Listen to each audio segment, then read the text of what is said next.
Well, as you get ready for what will likely be a warm weekend, we want you to have the newest information about red tide. So what you see here are pictures the Colusa waterkeeper shared on Facebook. They say that's a bloom off the coast of Lee and Collier counties.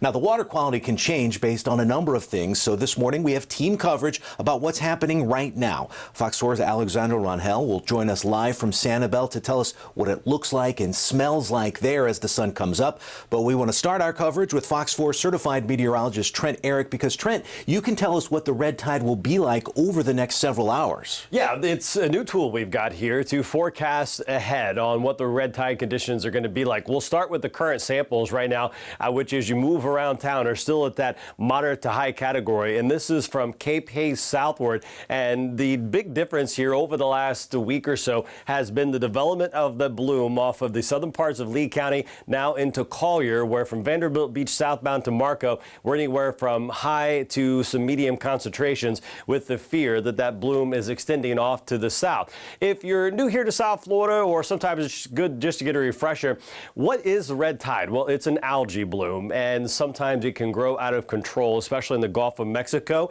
And that's because of the excessive natural and man-made nutrients, whether it be runoff from Lake Okeechobee, or in this case, after a hurricane, when there's so much debris in the water that is decomposing. One other issue we've got today is the wind. The red tide is what we call hydrophobic.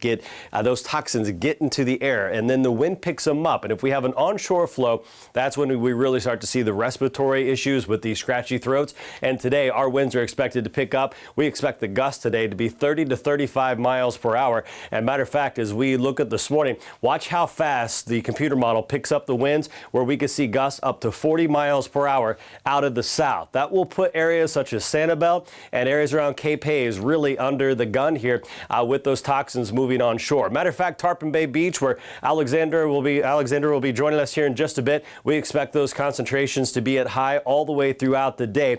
Areas such as the Naples Pier, well, we expect those to pick up a little bit, peak in the afternoon, and staying moderate to high there as we start off low. So for today, what we're looking at is a windy one with temperatures up to 87 degrees. And of course, we'll be back in a few minutes to talk more about what we can expect for the rest of the weekend.